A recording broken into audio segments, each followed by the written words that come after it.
It's time to believe.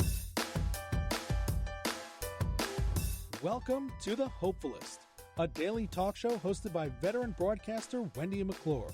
Join Wendy each day as she shares her life lessons that transformed her from perpetual pessimist to the ultimate hopefulist. The perfect morning show to get you caught up on the day's top stories while sharing insights that will lead to positive transformation and bring out the hopefulist in you. For more inspiration, visit Hopefulist.com.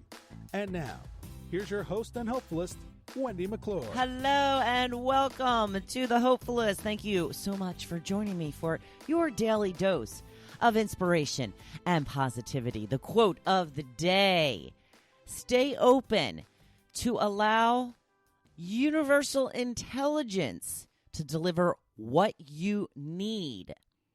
And the thing or person or opportunity that makes your heart sing may be in a different form than the one you were thinking.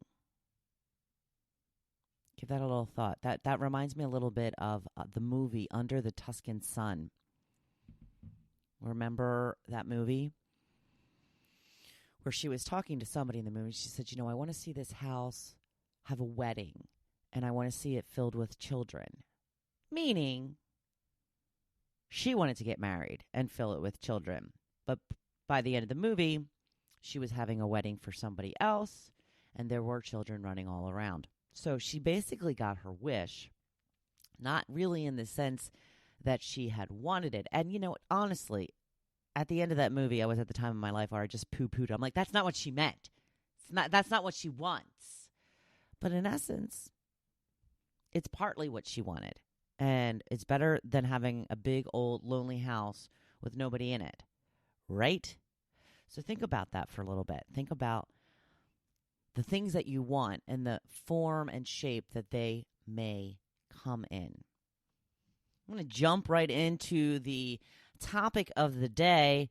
I kind of rambled a little bit. I know, I'm a rambler. But it's time to believe in you. Yesterday, we talked about making the decision. You have to decide to do what it takes to be happy. The next step, believing it's possible. And trust me, I know how hard this can be. I know it can be hard to believe in yourself and the worthiness of you achieving your dreams and goals. It can be hard to even like yourself, let alone love yourself.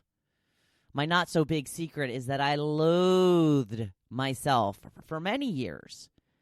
There was so much about me that I didn't like, but seemed unable to change, or really more likely unwilling to change.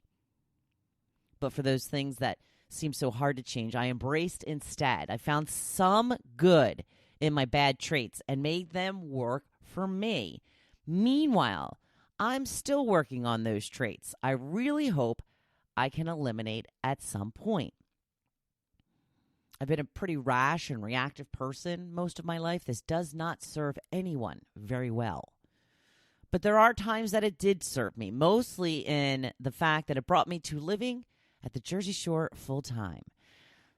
Something I had wanted to do for years. Now, you may have heard the story before, but I'm telling it anyway. We were living in a condo in Bucks County when the board was really pissing me off. They sent me a notice that they were raising my condo fees. Not unusual. They raised them every year by 8%, but they actually raised it 12%.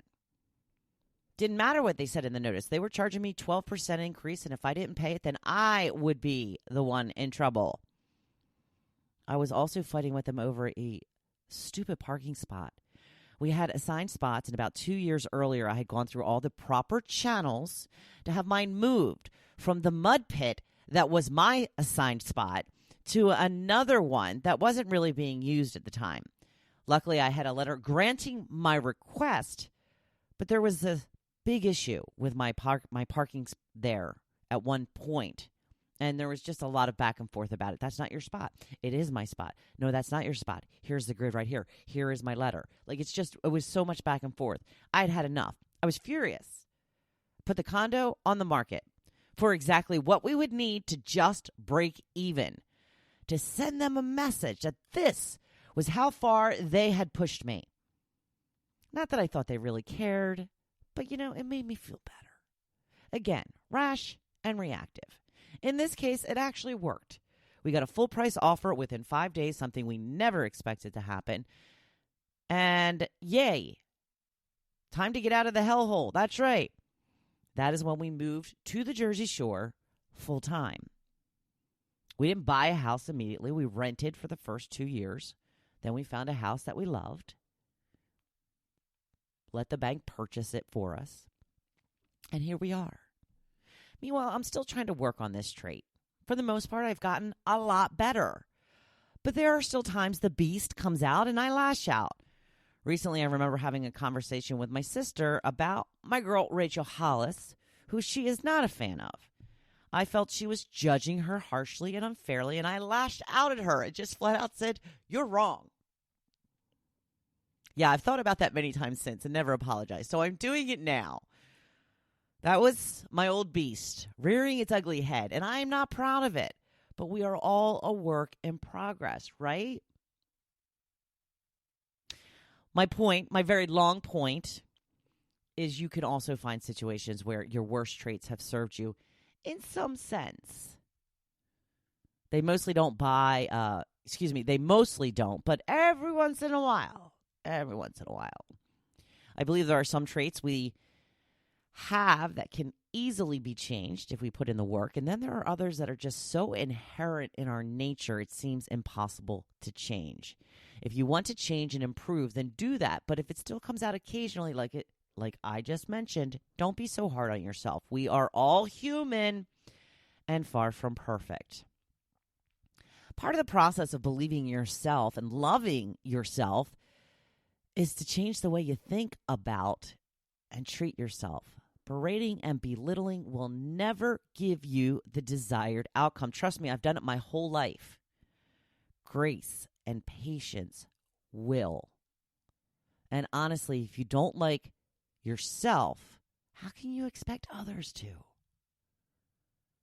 You can become exactly the person you want to be, but it will take some time.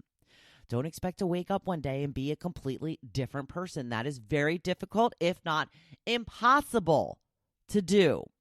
So where do we start? Well, with self-talk and positive affirmations. As silly as they sound and how uncomfortable they may make you feel, they work. You don't have to stare at yourself in the mirror and repeat them.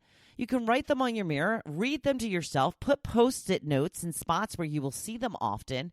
And when you read these statements, you need to take a moment, just a moment, to let it sink in and give yourself a chance to really believe it can be true.